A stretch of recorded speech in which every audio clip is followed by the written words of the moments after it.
Gate లోపల సంఘం ఐక్యంగా చూస్తూ ఈరోజు పెరిగే సంఘం పక్షాన వన భోజనాలను ఏర్పాటు చేసుకుని కార్తీక మాస వన భోజనాల సందర్భంగా పరస్పరంగా అందరం కలుసుకొని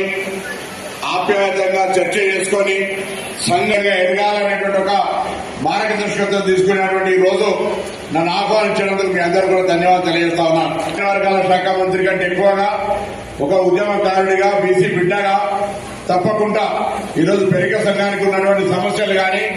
మిగతా కులాల బలహీన వర్గాలకు ఉన్నటువంటి అంశాల పట్ల రాబోయే కాలంలో, ఎందుకంటే తెలంగాణ ప్రభుత్వం ఒక దేశానికి మార్గదర్శిగా ఉండే విధంగా సర్వే కార్యక్రమం, కుల సర్వే కార్యక్రమం ప్రారంభించింది. ఇక్కడికి వచ్చిన పెద్దలందరినీ కోరుతా ఉన్నా, ఎవరైనా సర్వే సమాచార సేకరణకు ఆ ఎమ్యూనరేటర్ ఇప్పటి వరకు మీ ఇంటికి కానీ మీ చుట్టుపక్కల ఇళ్లకు కానీ రాకపోతే దయచేసి ఆయనను పిలుచుకొని మీ సమాచారాన్ని